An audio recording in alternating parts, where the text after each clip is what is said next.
சபரிமலை ஐயப்பன் கோவிலில் இரண்டாவது முறையாக தமிழக இந்து அறநிலைத்துறை அமைச்சர் சேகர்பாபு வருகை புரிந்து தனது மனைவி மற்றும் மகனுடன் சிறப்பு சுவாமி தரிசனம் செய்தார்.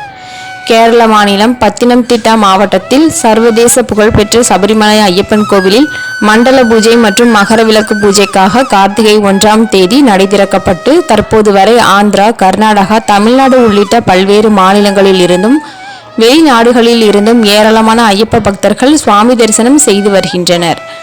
இந்நிலையில் தமிழக இந்து சமய அறநிலைத்துறை அமைச்சர் சேகர்பாபு சபரிமலைக்கு தனது மனைவி சாந்தி, மகன்கள் விக்னேஷ், ஜெயசிம்மன் ஆகியோருடன் இருமுடி கட்டி தலையில் சுமந்து 18 படிகள் ஏறி சுவாமி தரிசனம் செய்தார். தினமுல்லை செய்திகளுக்காக பெரியகுளம் செய்தியாளர் சக்தி.